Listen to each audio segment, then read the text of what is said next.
Kristo tumaini letu. Ndugu zangu wapendwa, leo katika Dominika hii ya 30 ya mwaka C wa kanisa, Mwenyezi Mungu anatufundisha namna ya kusali. Dominika iliyopita alitufundisha kusali bila kukoma, kusali wakati wote, ustahimilivu katika sala. Sasa leo anatufundisha tunapodumu katika kusali, tunapokuwa wastahimilivu katika kusali, tusali katika hali gani? Anatufundisha tusali katika unyenyekevu na katika moyo wa toba, sababu sala ni mahusiano yetu na Mwenyezi Mungu. Tunanyanyua mioyo yetu kumwelekea Mwenyezi Mungu.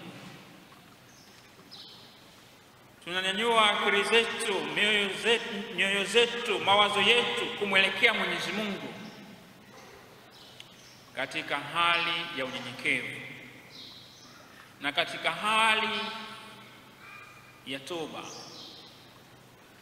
Toba ambayo imefumbatwa katika unyenyekevu.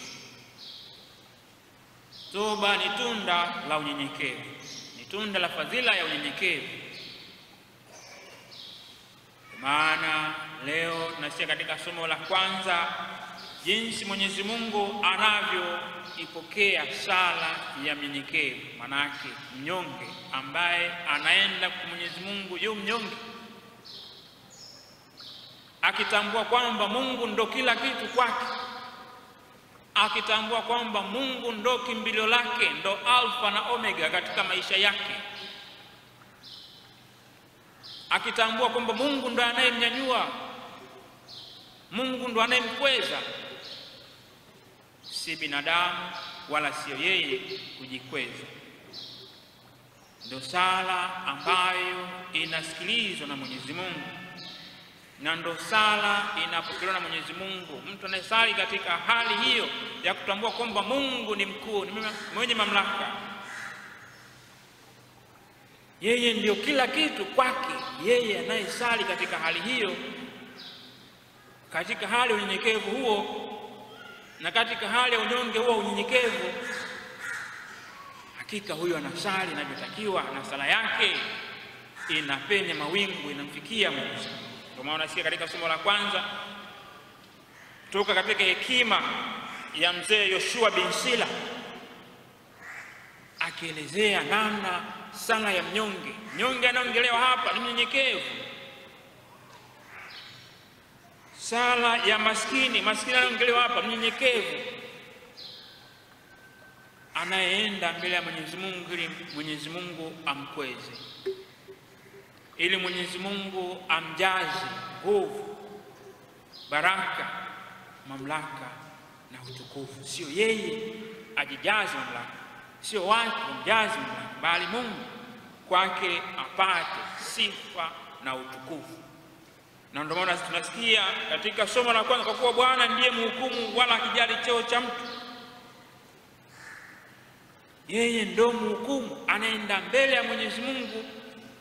Mtu anaenda mbele ya Mwenyezi Mungu kitambua kwamba Mungu ndio mhukumu mwenye haki, hajali cheo cha mtu, akitambua kwamba Mungu ndio hakimu wa haki na sio binadamu,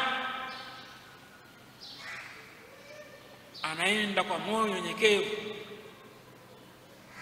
kusali kwa kuongea na Mwenyezi Mungu, akimwomba Mwenyezi Mungu ampe nguvu, amnyanyue.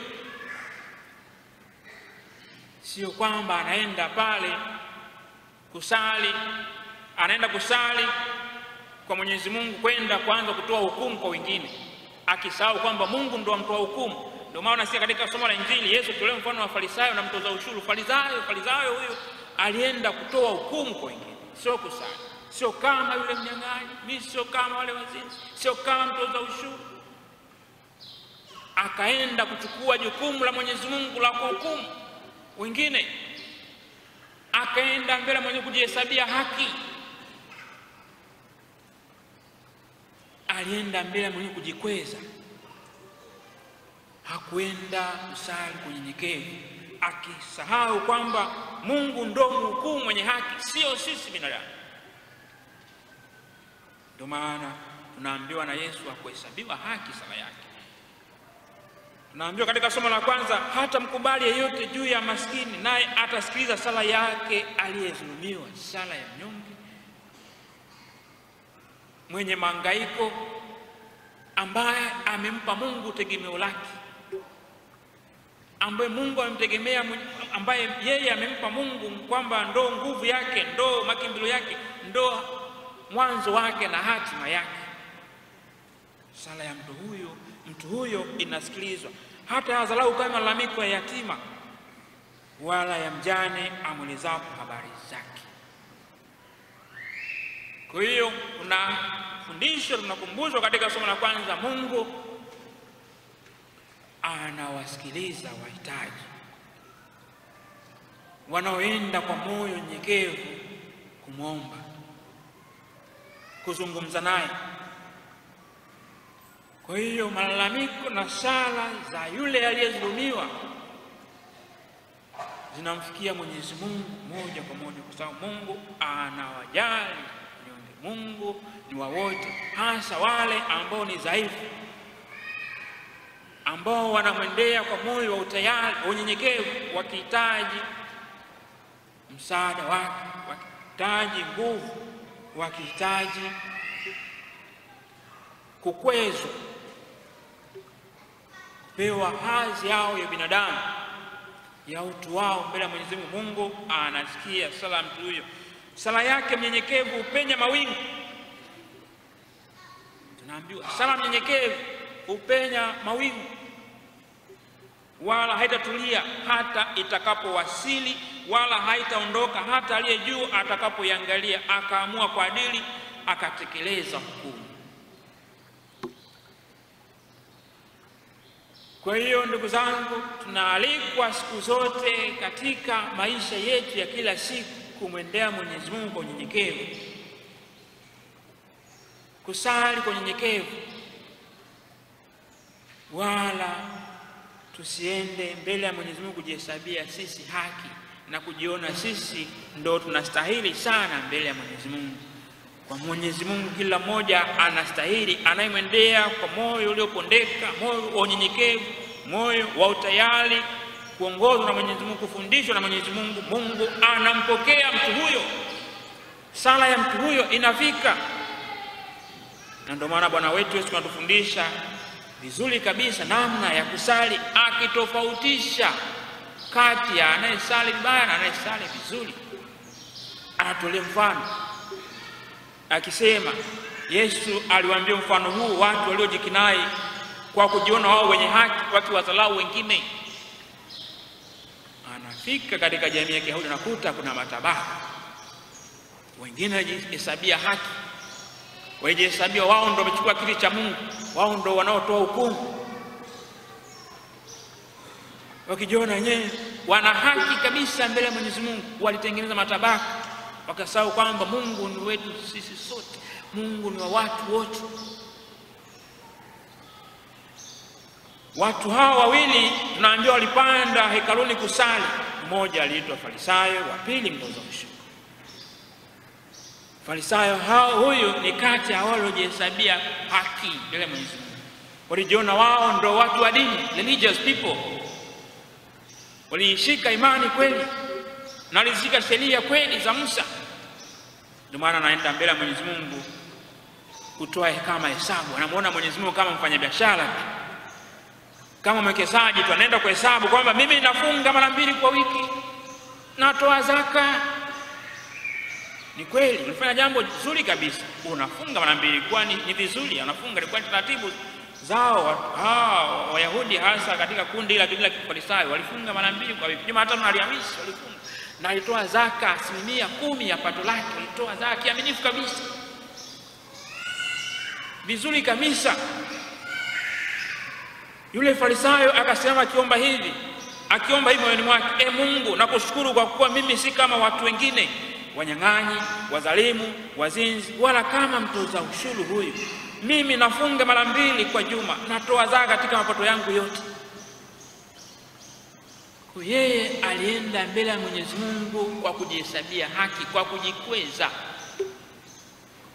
Hakwenda kusali kwa moyo wa unyenyekevu na moyo wa toba, alijihesabia ukamilifu.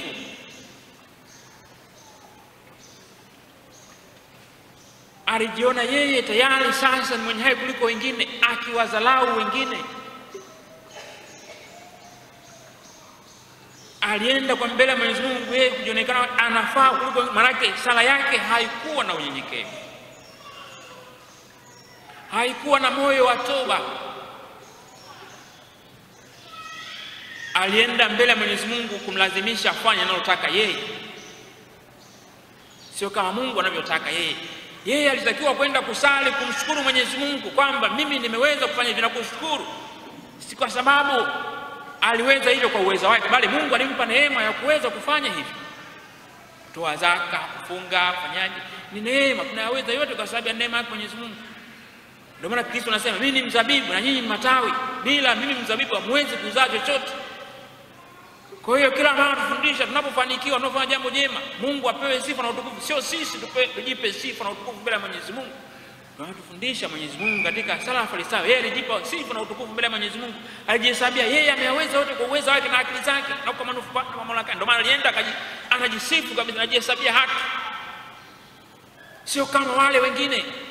Anaenda kutoa hukumu kama sio yule mnyang'anyi, kama mtoza ushuru mwenzake. Alienda pale tena anaona kabisa, kwa sababu alihesabu hawa watoza ushuru waliona kabisa ni wazambi, hawa motoni moja kwa moja.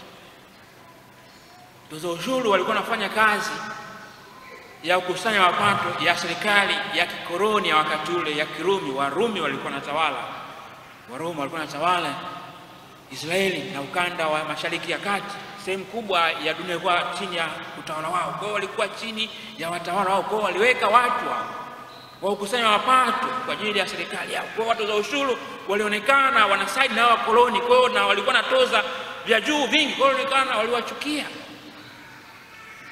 kwa hiyo hawafai, wakahesabia hawa ni wa motoni. Kwa hiyo walipoenda, anaenda sasa kusali, anaona hawa hawafai. Sio kama mtoza ushuru mimi yule, maana sio kama mimi yule mzambi.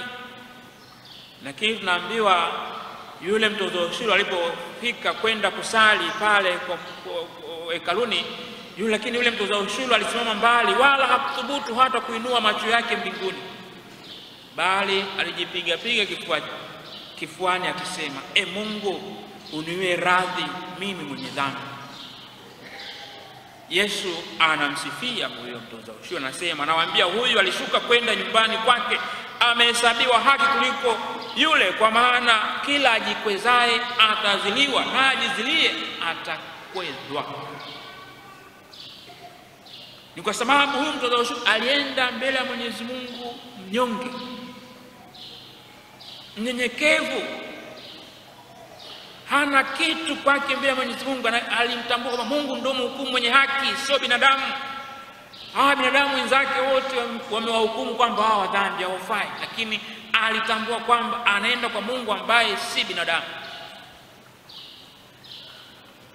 Akienda kwenye tena akijipiga tena akasema mbali kabisa stahili, anatambua mazaifu, akijipiga kifua.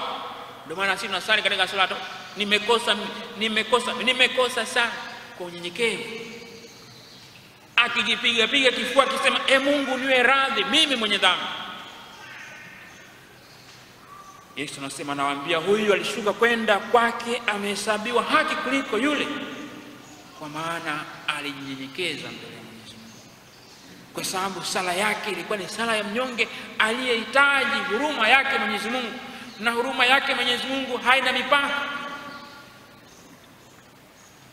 Akahesabiwa haki, akaonekana mbele ya Mwenyezi Mungu anafaa, na sala yake ikapenya mawingu ikamfikia Mwenyezi Mungu.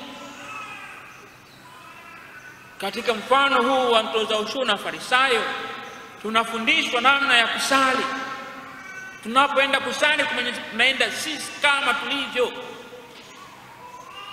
Unaenda katika hali yako, ukienda katika hali njema mshukuru Mwenyezi Mungu, ukienda katika hali mbaya muombe Mwenyezi Mungu toba, huruma yake. Ndio maana tunaalikwa kusali wote, wema na wabaya, kusali wote wakati wote. Farisayo alienda mbele ya Mwenyezi Mungu akajihesabia haki, lakini mtoza ushuru alienda mbele ya Mwenyezi Mungu yeye akijiona ni mnyonge, akihitaji huruma yake Mwenyezi Mungu. Kwa hiyo tunafundishwa wakati wote, kama tu katika hali njema, twende kwa Mwenyezi Mungu tumshukuru kwa kutujalia katika hali njema. Tumuombe baraka atudumishi katika hali ya wema, sio kwenda kujisifu mbele ya Mwenyezi Mungu, sio kwenda kujikweza na kwenda kwa dharau wengine, kuona kwamba wewe unafaa kuliko wengine. Sala hiyo tunaambiwa leo na Bwana wetu Yesu Kristo haitahesabiwa haki, haitapenya mawingu, haitamfikia Mwenyezi Mungu. Itakuwa sala ya Farisayo anayesali leo kujihesabia haki. Bali sisi tumwangalie mtoza ushuru huyu ambaye atufundisha kwenda kwa Mwenyezi Mungu kwa unyenyekevu, kusali katika hali ya unyenyekevu bila kujihesabia haki, bali tumpe Mungu sifa na utukufu ili yeye atuhesabie haki, ili yeye atukweze, ili yeye atupe jina kubwa, aendelee kutubariki, aendelee kutuimarisha. Tunakumbushwa pia katika maisha yetu na katika mafanikio yetu, tunapofanikiwa tufanikiwe kwa njia iliyo sahihi, sio kufanikiwa kwa kuwashusha wengine.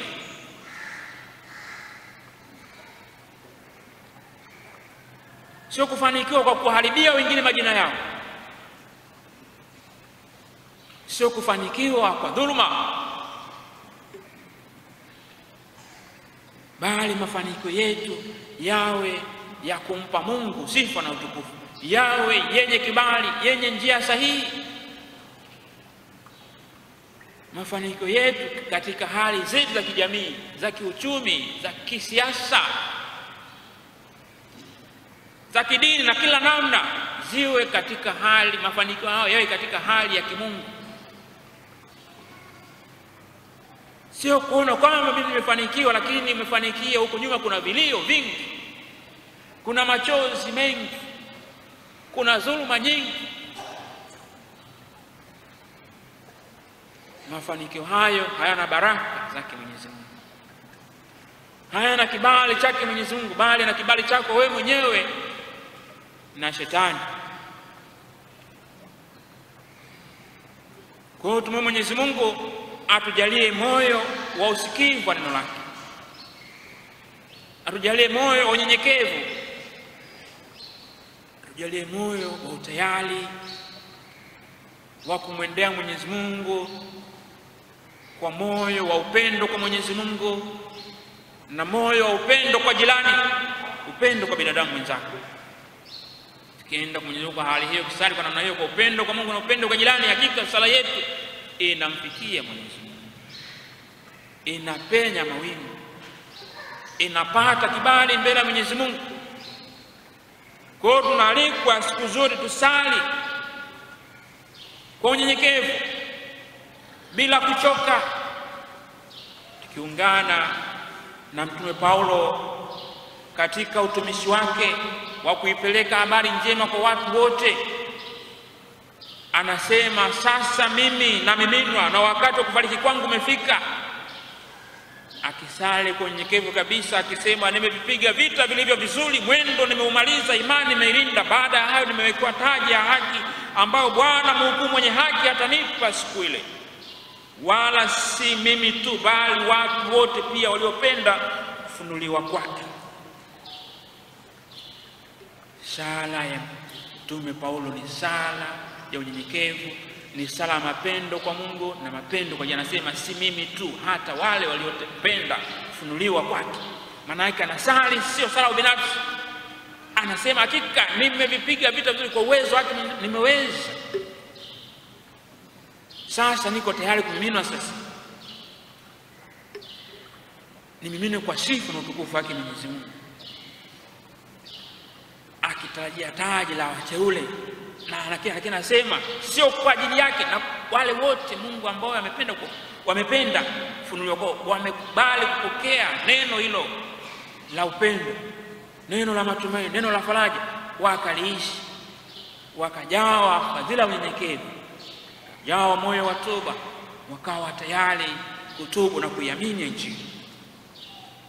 Anasema katika jawabu langu la kwanza, hakuna mtu aliyesimama upande wangu, bali wote waliniacha. Naomba wasiambiwe haki katika hatia hiyo. Anasema katika kazi yake kuna wengine walirudi nyuma katika kazi hiyo wakaogopa, lakini anawasema wasihesabiwe haki, akiwaombea msamaha. Sala yenye ungamaniko na Mungu na ungamaniko na binadamu, yenye kujali, sio sala majivuno, yenye kujali, akimtegemea Mwenyezi Mungu, akisema kwamba lakini Bwana alisimama pamoja nami akanitia nguvu. Anatukumbusha kwamba watu wote wanaweza kutuacha katika hali yoyote na katika mazingira, lakini Mungu hatuachi siku zote. Mungu yupo pamoja nasi, anasikia dua zetu, kumwendea kwa wakati wote. Mungu yeye ni mwaminifu. Binadamu anaweza kutuacha, lakini Mungu hatuachi. Nasema lakini Bwana alisimama pamoja nami akinitia nguvu, ili kwa kazi yangu ule ujumbe utangazwe kwa utimilifu, hata mataifa wasikie, nami nikaokolewa katika kinywa cha simba. Anasema Bwana ataniokoa na kila neno baya na kunihifadhi hata niufikie ufalme wake. Sala ya mnyenyekevu. Paulo akisali sala mnyenyekevu, sala yenye mapendo kwa Mungu na mapendo kwa jirani, akimtegemea Mwenyezi Mungu katika hali zote na katika mazingira yote. Ameungamanika na Mungu katika hali zote, wakati unaofaa na usiofaa yuko na Mungu, akiwa imara. Kwa nasi siku zote tunaalikwa kusali bila kuchoka, kusali kwa unyenyekevu, kusali kwa upendo kwa Mungu, upendo kwa jirani, kusali kwa moyo wa toba. Mwenyezi Mungu atubariki. Mwenyezi Mungu atutie nguvu, atuimarishe katika utume huu wa kusali siku zote bila kuchoka, kusali siku zote kwa unyenyekevu na moyo wa toba, kwa mapendo kwa Mungu na mapendo kwa jirani. Leo ndugu zangu, tunawapokea wanachama wapya katika shirika la Rozari Hai katika jimbo letu la Bagamoyo. Wanaingia katika shirika hili la Rozari Hai, shirika ambalo linafundisha kusali siku zote, kusali wakati wote kwa unyenyekevu, kusali wakiungamana na Mama Bikira Maria, Malkia wa amani, Malkia wa mbingu, yeye ambaye ameungamanika na Mungu tangu kutungwa mimba yake, ameungamanika naye milele. Nasi tunaposali kuungamanika naye, anatujalia kuungamanika na Mungu. Kwa hiyo wanashirika la Rozari Hai, mnaingia katika shirika hili ili kuimarika katika utume wa sala ambao umeupokea tangu ubatizo.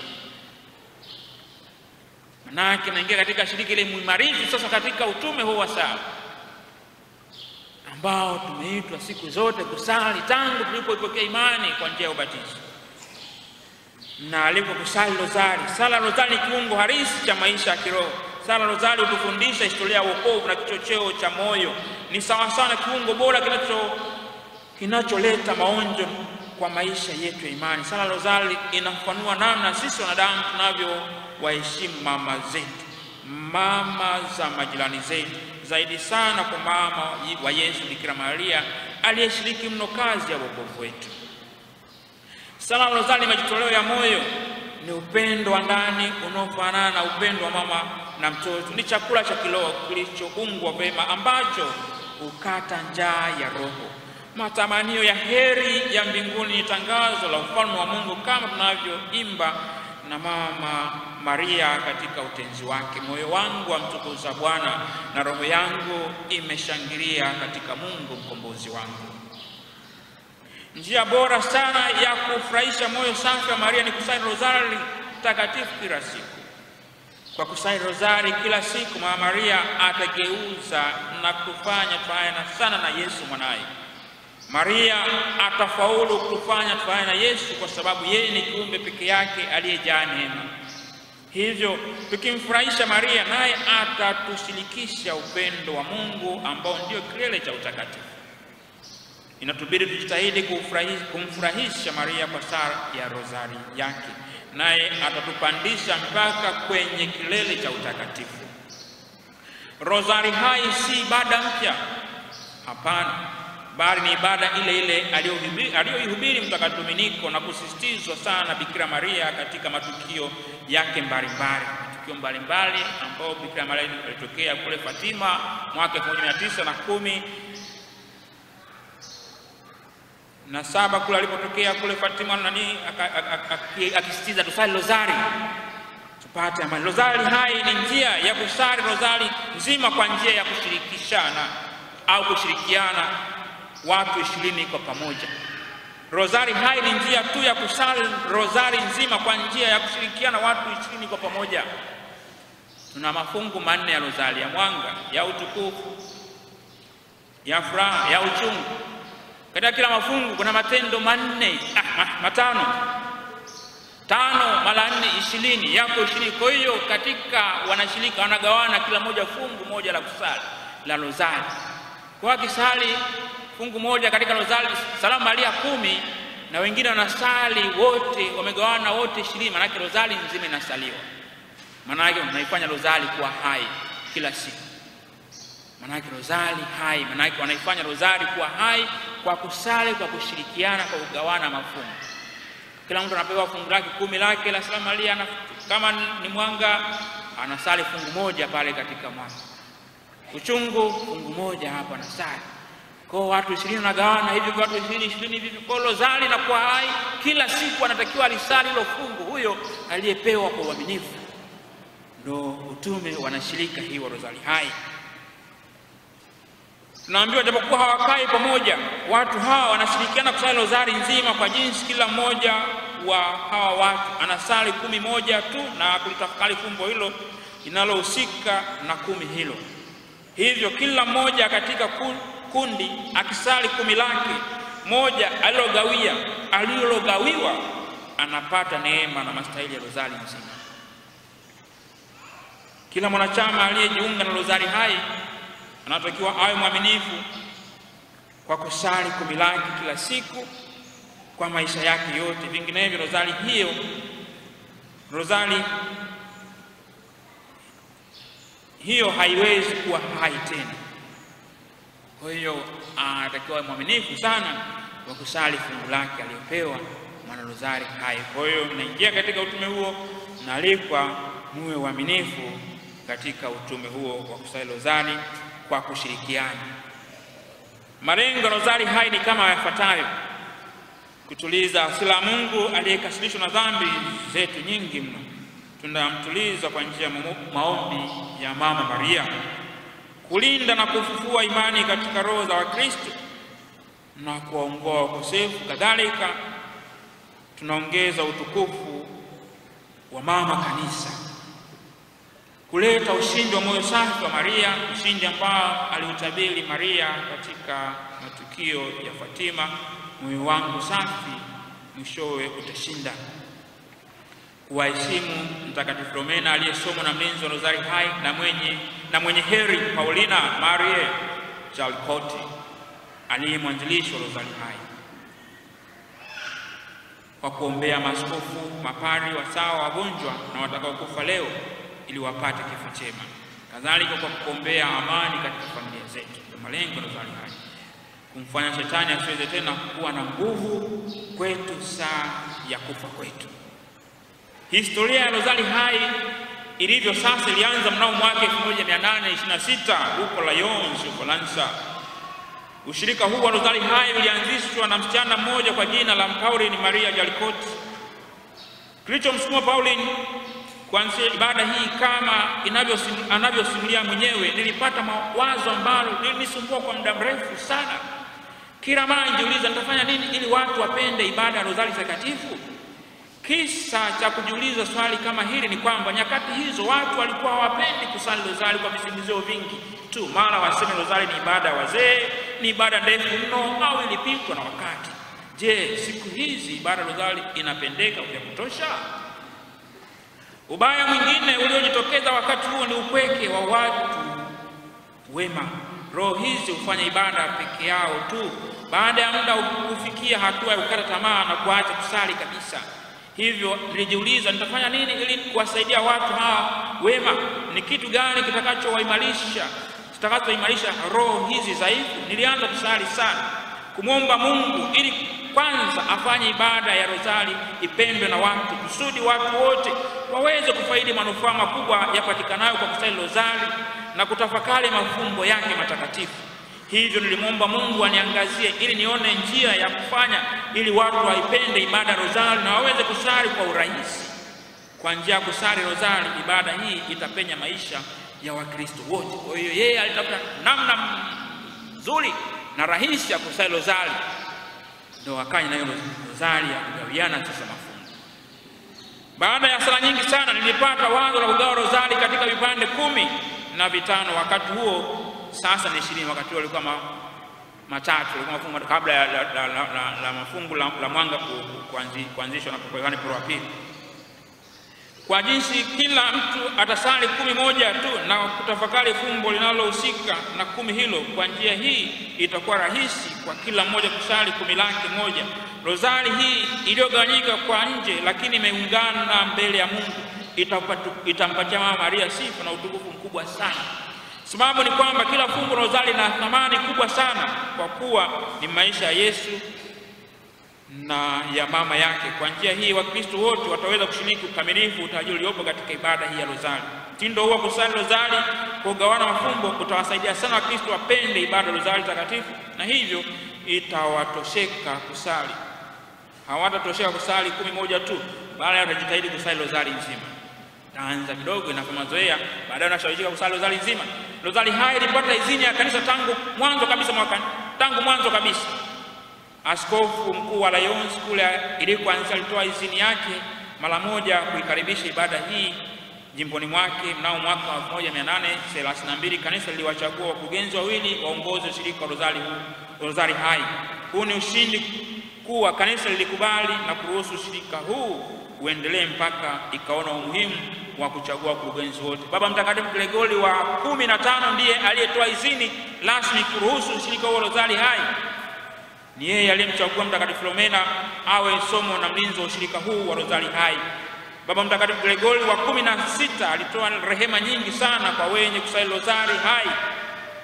Tangazo rasmi la Baba Mtakatifu Gregori wa 16 kuruhusu rozari hai lilitokea tarehe 27 mwezi wa kwanza mwaka 1832. Tumsifu Yesu Kristo. Kristo